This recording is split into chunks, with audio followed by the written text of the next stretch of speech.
Hello అండి. నేను మీ doctor Raj Kiran, managing director HRC hospital. మీకందరికీ తెలిసిందే HRC hospital is a dedicated hospital to treat rheumatology problems. So, ఈ మధ్య చాలామంది మాకు అడుగుతున్నారు. రిమటాయిడ్ ఆర్థరైటిస్‌కి కొన్ని కొత్త ట్రీట్మెంట్స్ వచ్చాయి కదా డాక్టర్ గారు. ప్లస్ ఈ మధ్య మా బంధువులు, మాకు తెలిసిన వాళ్ళు కొంతమంది కొన్ని ఇంజెక్షన్స్ తీసుకున్నారు రిమటాయిడ్ ఆర్థరైటిస్ ట్రీట్మెంట్ కోసము. ఇవి తీసుకుంటే వాళ్ళకి చాలా బాగా క్యూర్ అయింది. వాళ్ళు నడుస్తున్నారు. చాలా కంఫర్టబుల్‌గా ఉన్నారు. ఒకప్పుడు చాలా ఇబ్బందుల్లో ఉన్నవాళ్ళు ఇప్పుడు చాలా బెటర్‌గా ఉన్నారని. సో, ఈ రొమటాయిడ్ ఆర్థరైటిస్‌కి గత కొన్ని సంవత్సరాలలో వచ్చిన కొత్త ట్రీట్మెంట్స్ ఏంటి?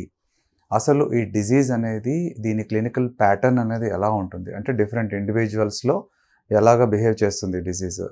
ప్లస్ ఇంకొకటి దీనికి అలోపతిక్ సైన్స్‌లో మనం వాడే ట్రీట్మెంట్స్ రకరకాల స్టేజెస్‌లో మనం ఇచ్చే మెడిసిన్స్ ఏంటి? ఇవన్నీ ఈ ఎపిసోడ్‌లో తెలుసుకుందాం ఫ్రెండ్స్. ముందుగా రొమటాయిడ్ ఆర్థరైటిస్‌కి అలోపతిక్ సైన్స్‌లో వాడే మెడికేషన్స్ ఏంటి? దీంట్లో మనం 3 రకాలుగా విభజిస్తాం వీటిని. ఒకటేంటంటే disease modifying anti rheumatic drugs అంటాం. ఇంకొకటి సిమ్టమ్ మోడిఫైయింగ్ డ్రగ్స్. మూడోది supplements. Disease modifying anti rheumatic డ్రగ్స్‌లో అవి పనిచేసే విధానం ఏంటంటే అది మన జబ్బుని అంటే ఈ రొమటాయిడ్ ఆర్థరైటిస్ యొక్క న్యాచురల్ ప్యాటర్న్ అంటే ఏ జబ్బు అయినా కూడా మనం ట్రీట్మెంట్ తీసుకోకపోతే కాలక్రమేణా అది పెరిగి తర్వాత మన బాడీలోని రకరకాల ఆర్గాన్స్కి స్ప్రెడ్ అయ్యి మొత్తం మన బాడీని డ్యామేజ్ చేసే రిస్క్ ఉంటుంది. సో మనం వాడే disease modifying anti rheumatic drugs ఏంటంటే ఆ డిజీజ్ని ప్రోగ్రెస్ అవ్వకుండా ఆపుతుంది. రెండోది symptom modifying drugs. Symptom modifying drugs అంటే రొమటాయిడ్ ఆర్థరైటిస్లో మీకు అందరికీ తెలిసిందే నొప్పులు చాలా తీవ్రంగా ఉంటాయి. కొంతమందికి జ్వరంలాగా రావచ్చు. ఇంకా కొంతమందికి ఏంటంటే నోరు, కళ్ళు ఇవన్నీ కూడా డ్రై అయిపోతే కొంచెం వాళ్ళకి దాని ద్వారా కొంచెం శ్వాసకోశల ప్రాబ్లమ్స్ ఇలాంటివన్నీ వస్తూ ఉండొచ్చు. సో ఇటువంటి సిమ్టమ్స్ మాత్రమే తగ్గించడానికి వాడే మెడిసిన్స్ కొన్ని ఉంటాయి. దీంట్లో ముఖ్యంగా నొప్పులకు సంబంధించిన పెయిన్ కిల్లర్స్ కానీ, స్టెరాయిడ్స్ కానీ ఇవి యూజ్ చేస్తూ ఉంటాం. ఇవి ఓన్లీ సిమ్టమ్స్ని తగ్గిస్తూ ఉంటాయి. మూడో రకం ఏంటంటే సప్లిమెంట్స్. సో ఈ మెడిసిన్స్ ఈ జబ్బు వచ్చిన వాళ్ళకి ఏంటంటే కొంచెం వైటమిన్స్, కాల్షియము, విటమిన్ డి ఇలాంటివి వాడుతూ ఉండాల్సి వస్తుంది. సో ఇవి 3 రకాల గ్రూప్స్ ఆఫ్ మెడిసిన్స్ మనం యూజ్ చేస్తూ ఉంటాం. సో ఈ మెడిసిన్స్ ఎప్పుడెప్పుడు యూజ్ చేస్తాం, ఎలా యూజ్ చేస్తాం? సో వీటి గురించి తెలుసుకునే ముందు మనకి ఇంకొకటి విషయం మనం తెలుసుకోవాల్సింది ఏంటంటే ఈ రుమటాయిడ్ ఆర్థరైటిస్ యొక్క క్లినికల్ ప్యాటర్న్ ఎలా ఉంటుంది? అంటే ఒకే జబ్బు రకరకాల మందిలో రకరకాల జనంలో వస్తే అందరిలో ఒకేలాగా బిహేవ్ చేయదు. సో ఇది మనం తెలుసుకోవాలి. ఏంటంటే కొంతమందిలో ఈ డిజీజ్ అనేది ఒక రకంగా ఉంటుంది, ఇంకొక మందిలో ఇంకొక రకంగా ఉంటుంది. సో ఏ ఇద్దరు వ్యక్తుల జబ్బు ఒకటేలాగా బిహేవ్ చేయదు. దీంట్లో ముఖ్యంగా మనకు 3 రకాల క్లినికల్ ప్యాటర్న్స్ ఉంటాయి రొమటాయిడ్ ఆర్థరైటిస్లో. ఒకటేంటంటే మోనోసైక్లిక్ అంటాం. అంటే ఒక 20% మంది ఈ మోనోసైక్లిక్ ప్యాటర్న్లో ఉంటారు.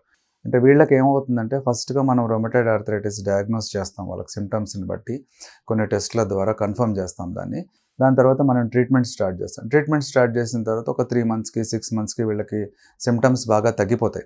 ఒక 1 to 2 ఇయర్స్లో వీళ్ళు కంప్లీట్గా క్యూర్ అయిపోతారు. దాని తర్వాత కొంతమందికి ఏం చేస్తామంటే మనం బాగానే ఉంది కదా అని మెడిసిన్స్ కూడా తగ్గించి స్టాప్ కూడా చేస్తాం. వీళ్ళకి మళ్ళీ ఫ్యూచర్లో కూడా ఎప్పుడు రొమటాయిడ్ రాదు. ఇలాంటి వాళ్ళు ఒక 20% ఉంటారు. వీళ్ళు monocyclic pattern of rheumatoid arthritis అంటాం. కొంతమందిలో ఎలా ఉంటుందంటే ఈ జబ్బు తగ్గుతుంది, తగ్గినట్టే తగ్గుతుంది, మళ్ళీ కొద్ది రోజులుగా గ్యాప్ తర్వాత మళ్ళీ స్టార్ట్ అవుతుంది. సో మళ్ళీ మనం మెడిసిన్స్ రీస్టార్ట్ చేస్తాం. మెడిసిన్స్ ఇచ్చిన తర్వాత కొద్ది రోజుల వరకు వాళ్ళు కొంచెం బెటర్ ఫీల్ అవుతారు. ఇంకా అలా కంటిన్యూ చేస్తాం. మళ్ళీ దాని తర్వాత మెడిసిన్స్ తగ్గించిన తర్వాత మళ్ళీ ఫ్లేర్ అప్ అయ్యే ఛాన్సెస్ ఉంటాయి. ఇలా మల్టిపుల్ సైకిల్స్లో వచ్చేదాన్ని పాలిసైక్లిక్ ప్యాటర్న్ అంటాం. సో వీళ్ళకి ఏంటంటే కొంచెం ఎప్పుడూ ఏదో రకం మెడిసిన్స్ మీద ఉండాల్సి వస్తుంది. పూర్తిగా మెడిసిన్స్ ఆపడం కొంచెం ప్రాబ్లమాటిక్ అవుతుంది. ఒకవేళ మెడిసిన్స్ ఆపినా కూడా మళ్ళీ వాళ్ళకి ప్రాబ్లం అనేది ఎప్పుడైనా రావచ్చు. కొంతమందిలో ఎలా ఉంటుందంటే వీళ్ళు ఈ పాలిసైక్లిక్ ప్యాటర్న్ వాళ్ళు ఆల్మోస్ట్ ఒక 70% మంది ఉంటారు. కొంతమంది ఒక 10% మందిలో మాత్రం చాలా ఇబ్బంది పెడుతుంది ఈ జబ్బు.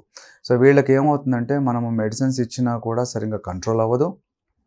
సో వీళ్ళకి multiple types of disease modifying drugs వాడాల్సి వస్తుంది. ఏదైతే మనం మోనోసైక్లిక్ ప్యాటర్న్లో ఉంటామో వాళ్ళకి జస్ట్ కేవలం ఒక రకమైన డిజీజ్ మోడిఫైయింగ్ డ్రగ్ ఇస్తే సరిపోతుంది. సో పాలిసైక్లిక్లో ఒక్కొక్కసారి ఒక రకం డిజీజ్ మోడిఫైయింగ్ డ్రగ్తో పాటు మధ్య మధ్యలో అవసరం కొద్దీ పెయిన్ మెడిసిన్స్ కానీ ఇంకొక రకం డ్రగ్ యాడ్ చేస్తాం.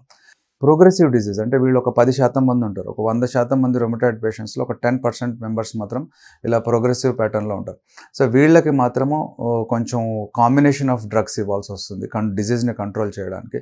దీంట్లో కొంత శాతం వరకు చాలా రిఫ్రాక్టరీ ఉంటారు. రిఫ్రాక్టరీ రొమటాయిడ్ ఆర్థరైటిస్ అంటే వీళ్ళకి మనము ఎన్ని రకాల మెడిసిన్స్ ఇచ్చినా కూడా వీళ్ళకి అంత రెస్పాన్స్ రాదు. ఇటువంటి వాళ్ళకి కొన్ని మనం ఇంజెక్షన్స్ అంటే అడ్వాన్స్డ్ థెరపీస్లోకి వెళ్ళాల్సి వస్తుంది. ఈ అడ్వాన్స్డ్ థెరపీస్ ఏంటో మనం నెక్స్ట్ తెలుసుకుందాం ఫ్రెండ్స్. సో మీకు ఇంకా వీటి మీద ఏమైనా డౌట్స్ ఉన్నా, సందేహాలు ఉన్నా ఏమైనా ఉంటే please me post your comments. మన నెక్స్ట్ ఎపిసోడ్లో వాటిని అన్నిటిని కూడా we'll try to address. So మీకు ఇంకా వీటి గురించి ఫర్దర్ ఏమైనా సమాచారం కావాలి అనుకున్నా కూడా ప్లీజ్ ఇవి కామెంట్స్ పాస్ చేయండి. వాటి గురించి మీరు కామెంట్స్ రాయండి. వాటి గురించి మనం మళ్ళీ నెక్స్ట్ డిస్కస్ చేసుకుందాము.